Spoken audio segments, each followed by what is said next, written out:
तो हम एक बात अच्छे से गांठ बांध लें कि दुनिया में हम संतुष्ट नहीं कर सकते सबको।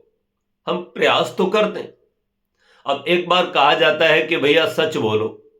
अच्छा, सच सारे लोग बोल पड़े तो क्या होगा? भाई साहब, सही बात बता रहा हूं कि बितंडा हो जाएगा, दुनिया में हाहाकार मच जाएगा। अब ये मत कहना कि भाई संजीव रूप ये कह रहे हैं कि झूठ बोला करो, लेकिन भैया मजबूरियां हैं, क्या करें। आप सच बताओ, आप अगर सच बोलने लगो, मतलब जो मन में आपके है वही आप बोलने लगो तो क्या होगा? अच्छा, पत्नी के मन में पति के लिए क्या चलता है, और पति के मन में कई बार पत्नी के लिए क्या क्या चलता है, मन ही मन क्या क्या चलता है। भाई के मन में भाई के प्रति, मित्र के मन में मित्र के प्रति, पड़ोसी के मन में पड़ोसी के प्रति। तुमने किसी स्त्री को देखा, स्त्री ने किसी पुरुष को देखा, उनके मन में, तुमने दुकानदार ने तुमको ग्राहक को देखा, ग्राहक ने दुकानदार को देखा, उनके मन में जो चलता है, अगर वही सब लोग बोल देना तो फिर लठ बजेगा और एक दूसरे से संबंध विच्छेद होंगे, दूरी होगी। क्योंकि हमारे मनों में हमेशा अच्छा नहीं चलता। कई बार पत्नी के मन में चलता है, यो पति है ना इतना निकम्मा है, इतना हरामखोर है, करता वर्ता कुछ नहीं है, और देखो दूसरों की पत्नियों को वो कितना प्यार करते हैं, है ना, एक हमारा वाला ही है, और ऐसे ही बोल दो तो। अब पति के भी मन में चलता है, बिल्कुल रड़चंडी है ना, ये दुष्टा पता नहीं कहां से मेरे पल्ले पड़ गई। मन में चलता है पर ऊपर ऊपर से नहीं कहता है, ऊपर से कहता है ना तुम बहुत अच्छी हो, है ना। तो इस तरह से पता लगा कि मुंह में जो था, अंदर मन में वो तो नहीं कहा, पर ऊपर से झूठ का मुलम्मा लगा करके बात की, है ना। इसी तरह से दूसरे के मन में आता है पड़ोसी को लेकर के भी कई बार, ये ससुरा कितना, और फिर मन में तो कुछ है और वाणी से फिर कुछ बोलेंगे। इसी तरह से सबके अंदर ऐसा होता है कि अंतस में जो चलता है, कई बार वो मुंह में आते आते रोक लिया जाता है और बदल दिया जाता है। तो ये झूठ भी इस दुनिया में जीने के लिए जरूरी हो गया।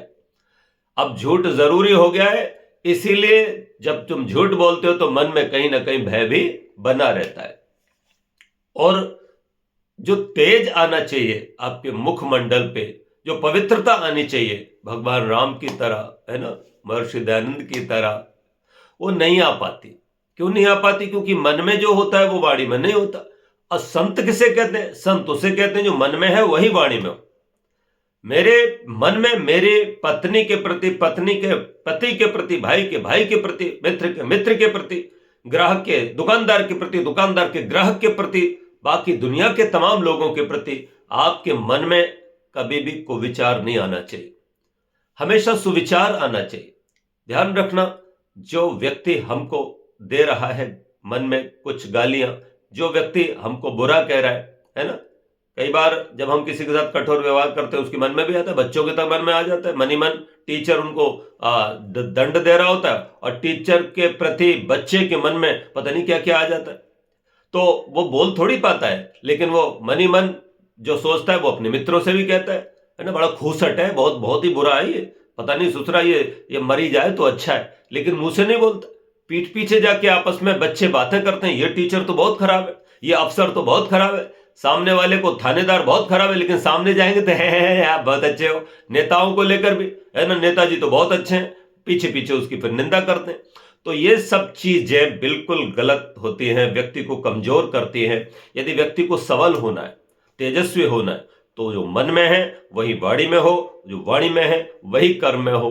किसी के प्रति गलत भाव मत देखो, क्योंकि सब में अगर बुराइयां हैं तो सब में कुछ अच्छाइयां जरूर हैं, और तुम में जो अच्छाइयां हैं बहुत अच्छी बात है, लेकिन बुराइयां तुम में भी है। इसीलिए हमेशा याद रखो, दूसरे में कमियां ढूंढो, ये बात है, पर ये अच्छी बात नहीं।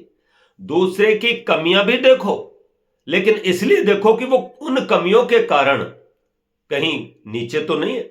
अर्थात यदि व्यक्ति का उत्थान नहीं हो पाया तो किसी कमी की वजह से तो उन कमियों को देख करके उन कमियों को अपने अंदर मत आने देना, और सामने वाले में जो अच्छाइयां हैं, जिनकी वजह से वो यशस्वी हुआ है, धनवान हुआ है या बड़ा आदमी हुआ है, उन अच्छाइयों को देख करके अपने अंदर लाने का प्रयास करो। ये ही एकमात्र रास्ता है हमारे विकास का, हमारे सुख का, हमारी शांति का, हमारे आनंद का।